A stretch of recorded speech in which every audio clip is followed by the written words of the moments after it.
National Nutrition Natural Health Reviews. 3 minutes of the latest naturopathic info with Canada's leading nutrition experts.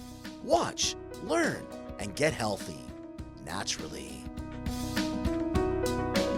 Hey there, Naturopathic Doctor Jonathan Beatty, health expert at Nationalnutrition.ca. Today I want to talk a little bit about yeast infections, some of the things you can do to prevent them, and what to do if you do actually have one. So what a yeast infection is, it's an infection of the vaginal mucosa with a type of yeast called Candida. Most people, it's Candida albicans. There's actually a couple that it can be though, Candida glabrata or Candida tropicalis. Depending on which species affects you, certain treatments may be slightly more effective than others. That being said, it doesn't really make a huge difference as to exactly which species of Candida it is, as most will respond to the same treatments. Now, how you may know you've got a yeast infection is based on the symptoms. Typical symptoms can be vaginal itching, there can be a little bit of irritation with urination, sometimes there can be a change in odor, particularly a slightly sweet or in some cases a musty smell, and it just changes, that's a product of fermentation. And then the last thing that some women may experience with a vaginal yeast infection is a creamy discharge or a curd-like discharge. It can be a variety of different consistencies, so don't use that alone to diagnose. And some women can actually have yeast infections without any discharge whatsoever. So if you do experience some of these symptoms, it is worth getting checked out. Just, get evaluated, see if you have one, because if you do, treatment can be quite simple. Now, what I typically recommend for treatment when women do have a yeast infection, the first thing is actually dietary change. If you decide to go to war against somebody, you typically don't take them out for a nice meal before you actually do battle. And so the same thing goes with fighting infections. So what I like to do is limit a lot of refined sugars because as sugar levels increase, that's actually what yeast are feeding off of. Yeast are what we call primary fermenters. So they basically create energy through fermentation, and they produce a lot of fermentation byproducts that can be toxic to humans. And that's actually where a lot of the symptoms of a yeast infection come from. So one of the things you want to do is try to reduce anything that's going to dramatically spike your blood sugar. Anytime you get a spike in blood sugar, you're actually getting a spike in the sugar content of a variety of tissues, and including the vaginal mucosa. And when you raise the sugar content in those tissues, you're essentially providing food for the yeast, which is going to strengthen it.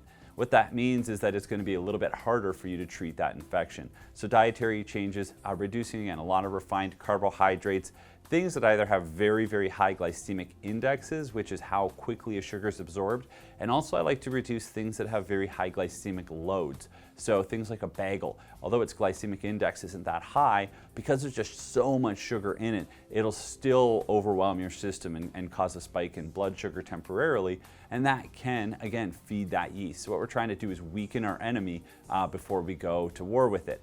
Other things that you want to make sure you're doing is get lots of sleep. A lot of people don't realize this, but your immune system takes a lot of energy, and in order for your immune system to run and sort of regroup and retroop, you need to ensure that you've got adequate sleep, because sleep deprivation can actually limit your immune system's ability to respond to infection, and that's what you're essentially trying to support. Anytime you've got an infection, what's happening is your immune system is being overwhelmed by an outside influence.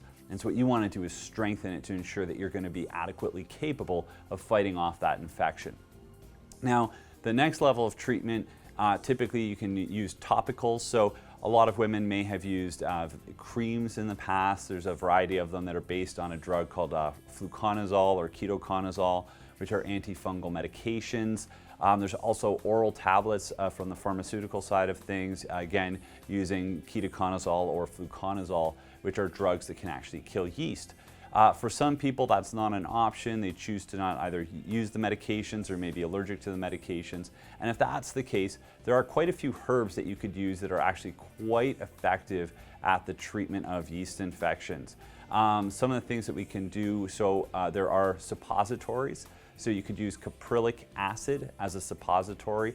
That actually changes the pH within the vaginal canal, and if the pH isn't correct, then the yeast can't grow. Essentially, you're making the environment inhospitable to them, and they essentially die off because the environment can no longer support their life. So caprylic acid works very effectively, again, just by changing the pH of the vaginal mucosa and making the area inhospitable to the yeast infection. Now, other things that can be used as suppositories are probiotics. Again, in this case, what you're using is a beneficial bacteria to basically, attack and destroy some of the yeast, as well as to try and re-inoculate the vaginal mucosa with a beneficial bacteria to prevent the yeast from being able to, come back. Because if you don't re-inoculate with the beneficial bacteria, what happens is you may knock down the yeast numbers dramatically low. You think you're in the clear, and then a couple weeks later the infection returns. And that's because you never fully eliminated the infection, or because you didn't grow the proper species in the vaginal mucosa that would prevent the infection in the future. And then lastly, one of the oldest tricks in the book is literally just to take a garlic clove, thread it so that it can be retrieved, score the outsides of it with a knife a little bit, and basically make a garlic suppository. Garlic is a very, very effective anti-candida treatment, and actually using a clove of garlic, peeled and then threaded so it can be retrieved, can work very, very effectively, especially for women that get chronic candida infections. It works really, really well, and it's one of those home remedies where, if it comes on in the middle of the night, you don't have access to any of the medications, you don't want to run out to a 24-hour pharmacy, or you don't have one around, then it's a great little home remedy that can provide a lot of relief, and in many cases actually cure the infection. So those are some of the topicals that we can use. Now, orally, there's a couple of things you can do to, again, support the immune system, as well as a couple of things that are antifungal. One of my favorites is golden seal. It's a herb, Hydrastis canadensis. It's very high in a compound called a berberine alkaloid. Now, these things, this berberine is very, very effective at treating yeast infections. So taking golden seal orally can be very effective. Again, garlic, yes, it works topically, it also works orally. So there are, extracts of garlic where it's concentrated. So it's the equivalent of eating, literally hundreds of cloves in a pill or two, and has a very, very strong antifungal effect. Those work really, really well. And then there are also probiotic yeasts as well. A yeast called Saccharomyces boulardii actually produce a chemical we call a candidicin.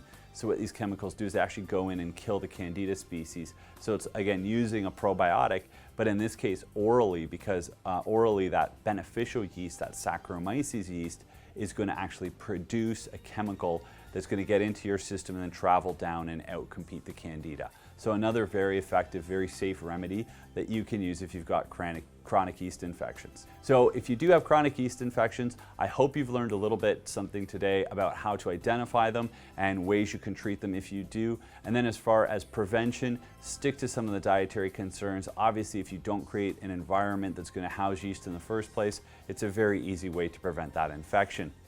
So check out more of our videos, subscribe, and if you have any questions or comments, please post them below. And always remember, knowledge is health.